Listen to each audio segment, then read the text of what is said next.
कर रहा है आ रही है। भक्ति विसारी राम की मानव देहि पाए, पछतासी सुख राम कहे, लख 84 माया। भक्ति विसारी राम की मानव देहि पाए, पिछतासी सुखराम कहे, लख 84 माया। अब आपको ये विश्वास करना पड़ेगा कि अभी जो हम मनुष्य शरीर में है, यहां से जाने के बाद हमको ये 84 लाख योनि में जाना पड़ेगा। अगर विश्वास नहीं है तो फिर कोई उपाय नहीं है। अब यहाँ जो हम मनुष्य शरीर में अभी है, यहाँ अगर हम भक्ति नहीं कर रहे हैं, भक्ति विसारी यानी इस परमात्मा के नाम को अगर हम भूल रहे हैं तो हमको 84 लाख योनि में पछताना पड़ेगा। जब हम और शरीर में जाएंगे, 4 प्रकार की खानी है, 4 खानी में ये 84 लाख जातियां यानी उसको योनि कहते हैं। तो मतलब जब बैल घोड़ा हम बनेंगे तो तब पछताना पड़ेगा। तो उस दिन हम मोहम्मदापुर से, आप तो थे, वो घोड़ा गाड़ी पे बैठने की हिम्मत नहीं हो रही थी कि भाई इसको कितनी पीड़ा होगी, हम लोग बैठ जाएंगे इतनी इतनी बैग, मोटे मोटे आदमी। वो कराया कि भाई 15 आदमी बैठो या 20 बैठो, कुछ नहीं होगा। अब उसको क्या है, वो तो कहेगा, मगर इतना वेटेड गाड़ी को ढोने में घोड़े को क्या तकलीफ होगी उसको ही पता। तो जब हम ऐसे घोड़ा बैल या और शरीर में जाएंगे तब हमको पछताना पड़ेगा। पछतावा करना पड़ेगा किसका?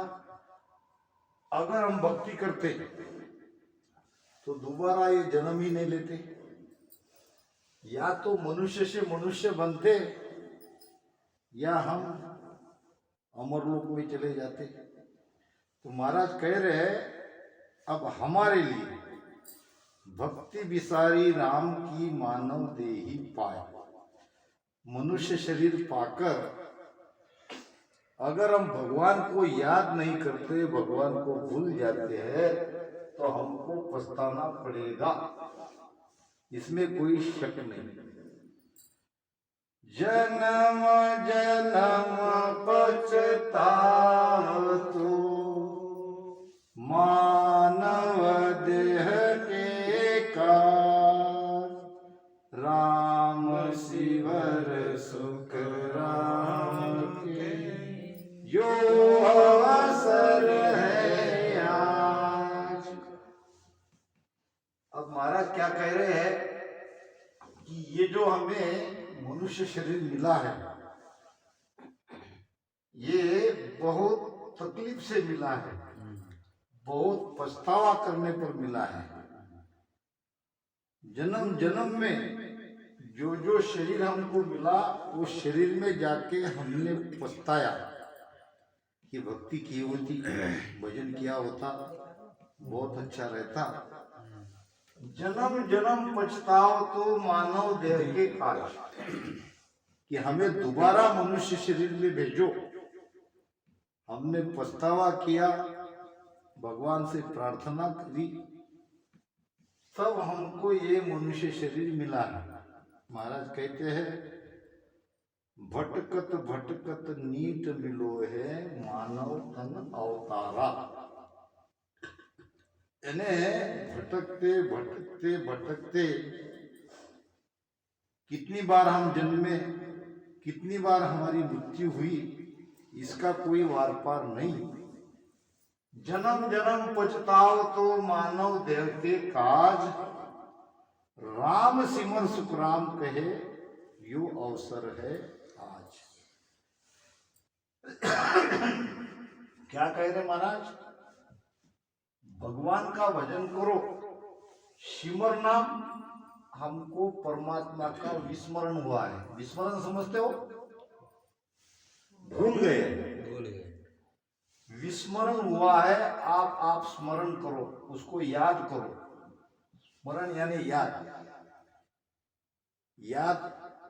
याद के लिए आप ऐसे आसन लगा के भजन में बैठना, ऐसी बात नहीं है। हरदम आपके चित्त में परमात्मा को याद रखना है।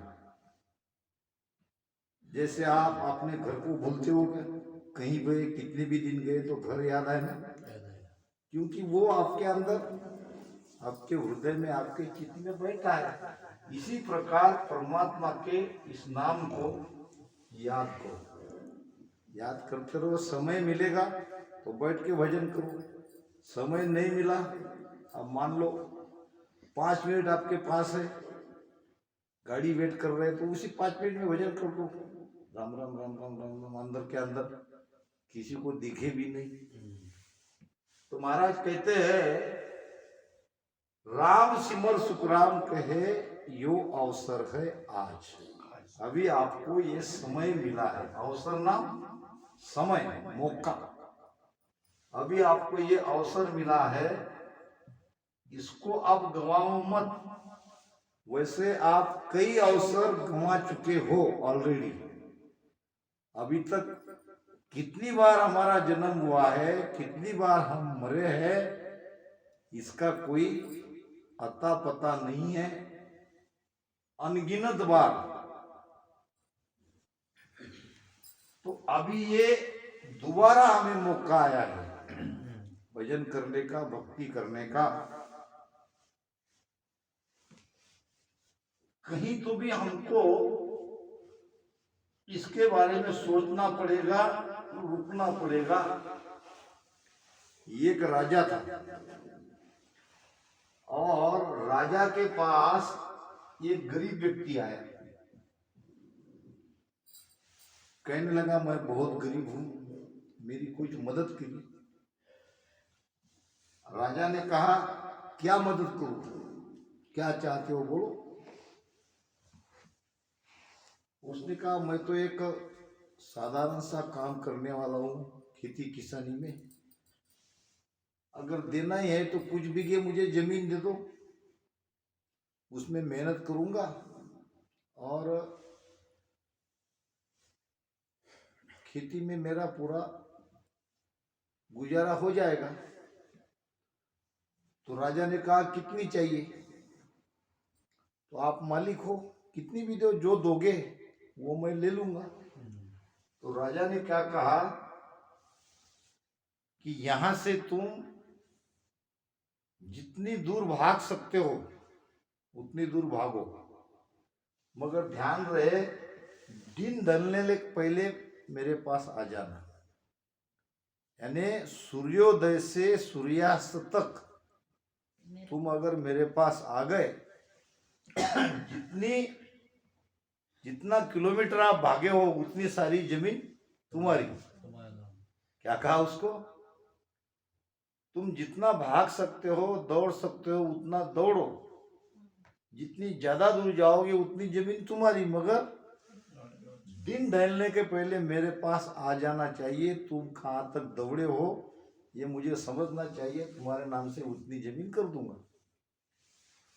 अब राजा का आदेश मिलते ही ये भागा भागा भागा भागा, ऐसे देखता था दिन को, अभी है, काफी है, अभी बहुत कुछ जमीन मेरी हो जाएगी। भागते भागते लोभ लालच बढ़ गया, पूरी ताकत से भाग रहा था। फिर लगा कि चलो अब वापस जाना चाहिए, वापस भी तो जाना है, अगर नहीं पहुंचेंगे तो सब बेकार। अब वापस गया तो उसके अंदर कोई शक्ति नहीं रही भागने की, पूरी शक्ति तो उसकी इसमें लगा दी, कौन बढ़ाने बढ़ाने लगा में दी। बढ़ाने में अब बड़ी जोर से भाग रहा है कि दिन ढलने वाला है, जैसे जैसे दिन उधर दिख रहा है उसको उतनी ताकतपूर्ण लगा रहा है। अब चक्कर खा के गिर गया, गिर गया। मर गया। तो हम भी हमारे जीवन में भागदौड़ कर रहे हैं, हमको कहीं ना कहीं रुकना है। मंजिल कहाँ है यह हमको समझनी चाहिए। सभी हम काल के घेरे में हैं, सबके ऊपर मौत का साया मंडरा रहा है। कौन कहां से यहां चला जाए, कब चला जाए, ये कह नहीं सकते। आप पढ़ाई करो, अच्छी नौकरी पाओ, अच्छे से जीवन गुजारो, मगर भक्ति मत छोड़ो। ये भी आपका एक लक्ष्य है। जैसा कि लक्ष्य समझते हो, समझते हैं। क्या कहते हैं आप लोग, लक्ष्य ही कहते कार्य हैं, एम। हाँ, ये मतलब जैसे लक्ष्य है वैसा ये भी आपका एक लक्ष्य है।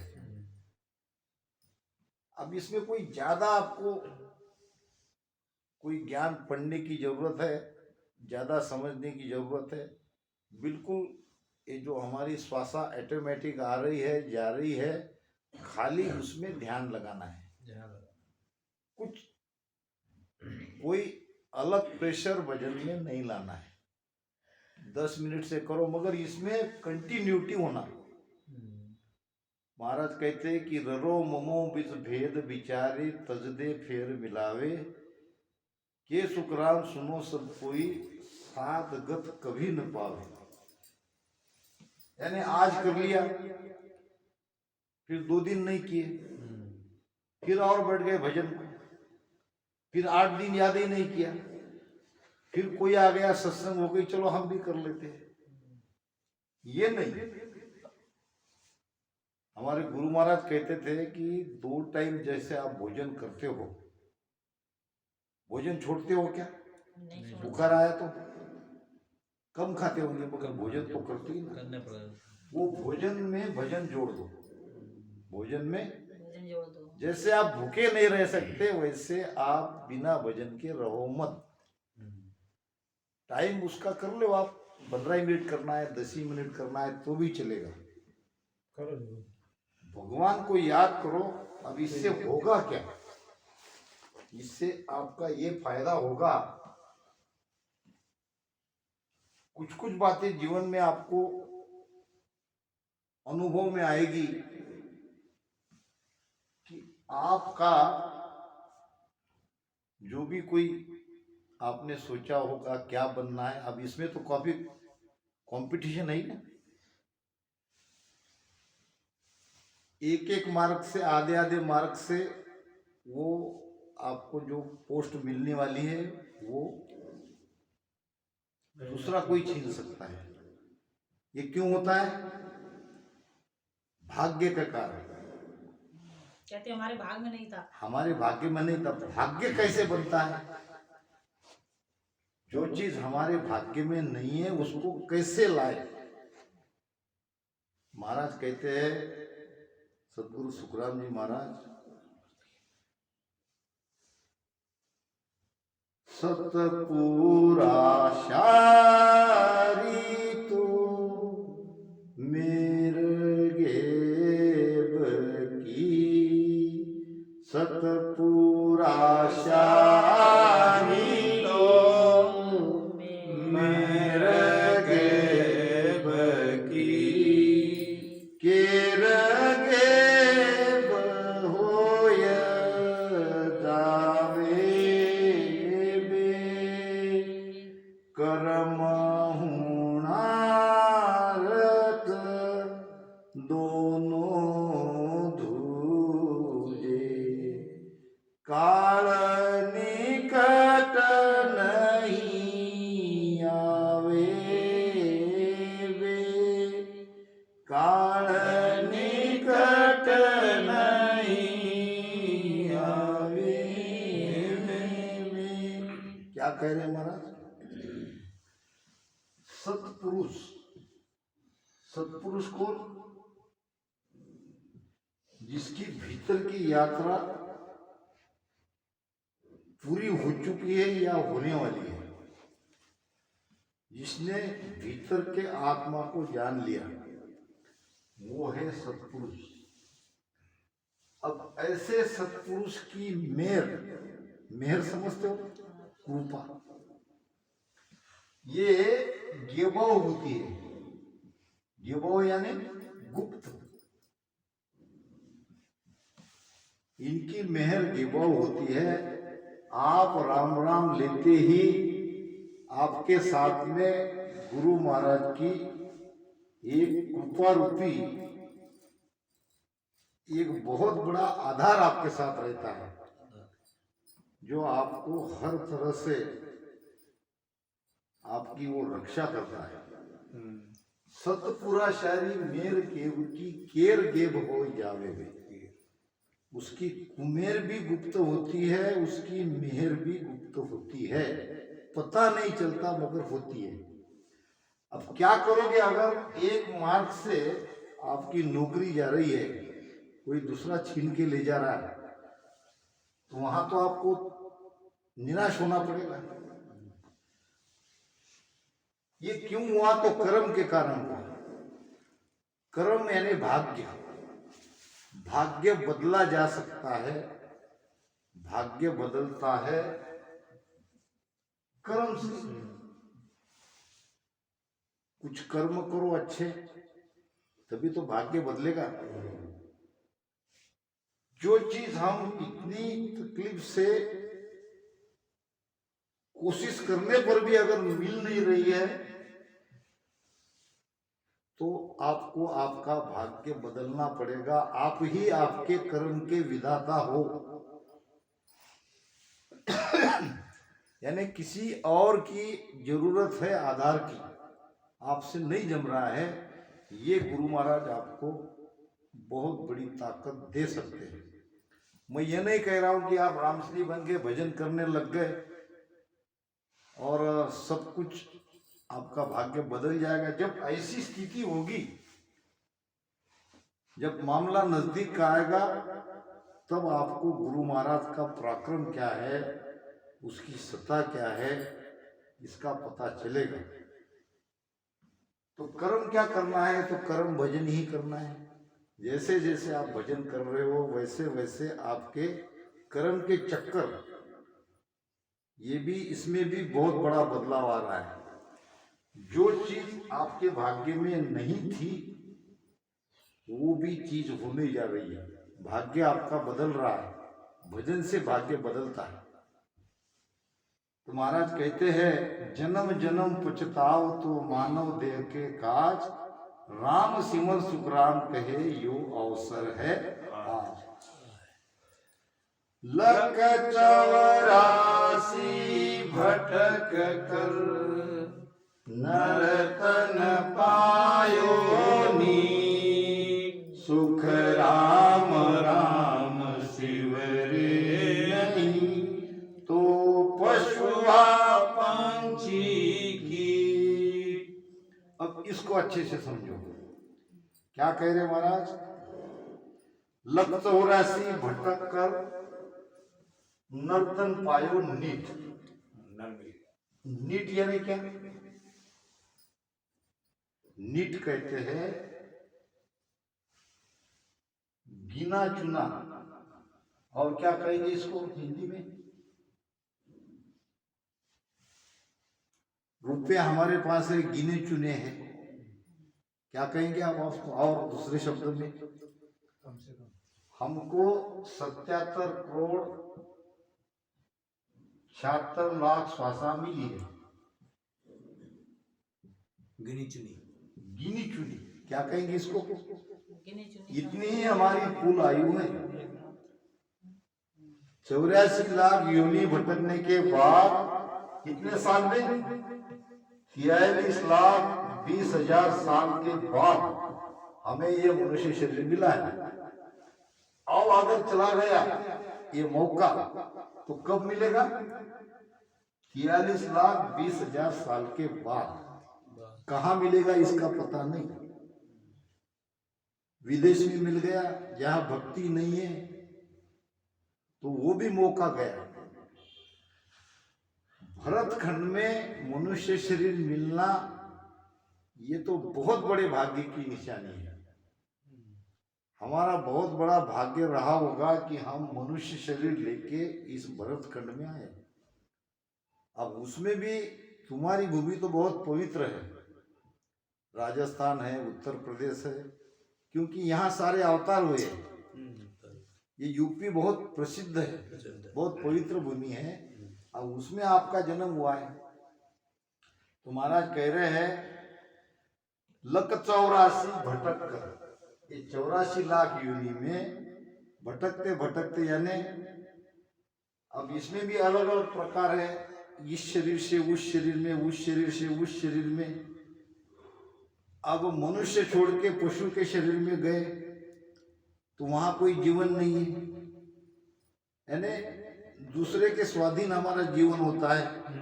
खाना ठीक से नहीं है, पीना ठीक से नहीं है, ओढ़ने को नहीं है, सोने को नहीं है, दिक्कत।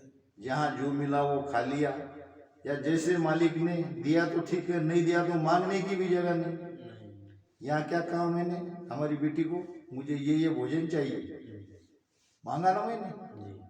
यहाँ सारी फैसिलिटी है, हम जो चाहे यहाँ कर सकते हैं, मगर आप पशु में जाओगे तो आपको कोई फैसिलिटी नहीं है। नहीं, पीड़ा, दुख, और कब मर जाए न पशु के कोई डॉक्टर है। हम लेके गए तो बात अलग है, न उनको कुछ समझता है, न कोई वो उनका विवेक चलता है, बस खाना, रहना और मर जाना, दो ही चीजें जानते हैं। तो ऐसे पशु से, और क्या कहते हैं उसको, कौन था वो वैज्ञानिक, उसने भी कहा था कि मनुष्य पशु से, डार्विन का सिद्धांत, डार्विन नाम का कोई वैज्ञानिक था, उसने भी यही कहा कि मनुष्य में धीरे धीरे धीरे धीरे परिवर्तन आया। पहले तो वो पशु ही था, पशु से उसमें प्रगति होते होते होते वो अब पूरी तरह से मनुष्य बना। तो यही तो डार्विन का सिद्धांत है कि हम सब योनि में भटकते भटकते भटकते हम मनुष्य हुए। तो महाराज कह रहे हैं सुखराम राम शिवरे नहीं। अब क्या होगा, अब ये मनुष्य शरीर हमको मिल गया, अब यहाँ हम भक्ति नहीं कर रहे हैं, भजन नहीं कर रहे हैं, तो कहाँ जाएंगे वापस। ये बिल्कुल सिद्धांत है। ये भी इसमें की एक योनि है, लख 84 जून में एक मिनका देही होए, गुण भारी करतार सु, ऐसो ब्रह्मन कोय, ऐसो ब्रह्मन कोय, हद बेहद में जोई, अमर लोक दे जाए धरे मिनका देह सोई, सुखराम और किन जून सु गर्भन छूटे कोय। ये मनुष्य शरीर बड़ा कीमती शरीर है। कितने मिनट हो, आधा घंटा हुआ क्या? नहीं, 23 मिनट 30, आधे घंटे में बंद करके दूसरा करना। तो महाराज कह रहे हैं कि ये आपको किसी को पूछने की जरूरत नहीं है। अगर यहाँ आप कितने भी बड़े अफसर बन गए, कितने भी ऊंची से ऊंची पोस्ट पे चले गए, तो भी आपको ये शरीर छूटने के बाद सीधे 84 लाख योनि में जाना पड़ेगा। अब ये कैसे प्रूव करेंगे, ये कैसे प्रूव करेंगे, हम यहीं जाएंगे। तो देखो प्रमाण 3 प्रकार के हैं। प्रमाण समझते हो? प्रमाण को क्या कहते हैं? प्रमाण ही कहते हैं। ये प्रमाण है प्रत्यक्ष। यहाँ हम बैठे हैं, सत्संग चल रही है, आप लोग बैठे हैं, पापा बैठे, मैं आपको ये बोर्ड पे सुना रहा हूँ, ये आप देख भी रहे हैं, सुन भी रहे हैं। ये क्या है? प्रत्यक्ष। यानी इसको और प्रमाण की जरूरत नहीं है, आप सब यहाँ साक्षी हो, बैठे हुए। दूसरा है अप्रत्यक्ष, देखा नहीं मगर बात है। अब जैसा धुआं उठ रहा है दूर कहीं, धुआं धुआं समझ रहे हो? तो धुआं देख के हम क्या कहेंगे? है? हो गए ना? आग देखी क्या? फिर कैसे अंदाजा लगाया? धुएं से लगाया, यानी ये अप्रत्यक्ष प्रमाण ये भी सही है। आग ही लगी है, कहीं दूर दिख नहीं रही है, धुआं उठ रहा है तो आग लगी है, ये पक्का प्रमाण, मगर प्रत्यक्ष नहीं है, अप्रत्यक्ष। तीसरा प्रमाण है अगम प्रमाण। तीसरा प्रमाण क्या है? ये दो जो हम कहते हैं कि सत्य है, इससे भी ज्यादा ये सत्य है, मगर इसका आपको कोई प्रूफ नहीं मिलेगा। ये वाणी जी अगम प्रमाण है, महाराज ने कह दिया, कह दिया। क्या कहते हैं हम? हमारे तरफ मराठी में कहते हैं काले पत्थर पर सफेद रेश रहते ना, यानी महाराज ने कह दिया, वो कह दिया, इसमें कोई पत्थर की लीक, हमारी बात पत्थर की लीक पक्की। लगती है। दूसरी बात, ये कौन है आपके? मैं सोहित को और अपने पवन को पूछ रहा हूँ, ये कौन है? पिताजी। पिताजी, बुरा मत मानना। मैं कहता हूं नहीं है, तो आप मुझे क्या प्रूफ करके बताओगे? आपके पास कोई प्रूफ नहीं है। ये आपके पिताजी है, ये आपकी माता ने कहा। किसने कहा? माता ने कह दिया फाइनल, वहां कोई प्रूफ नहीं है। माता ने कह दिया, हो गए, ये तुम्हारे पिताजी है तो है, अब कोई प्रूफ की आवश्यकता, क्योंकि माता ने कहा है। तो संत हमारे माता पिता है, संत ने कह दिया, प्रूफ की जरूरत नहीं है। कई बातें इसमें ऐसी लगी कि भाई ये कैसे हो सकता है, ऐसा होना नहीं चाहिए, ऐसे आपको पढ़ते पढ़ते लगेगी, मगर संत हमारे माता है, पिता है। महाराज ने कहा भी है, संत हमारे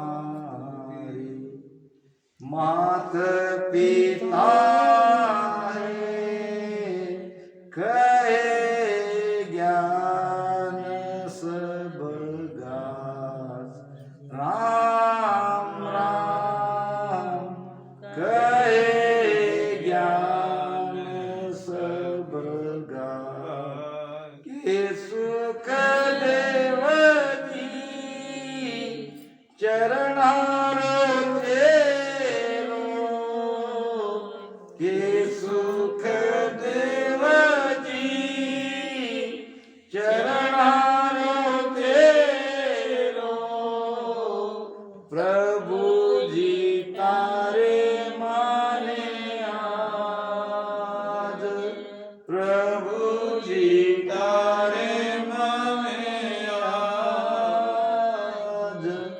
वारी वारी आया है हंसा काज।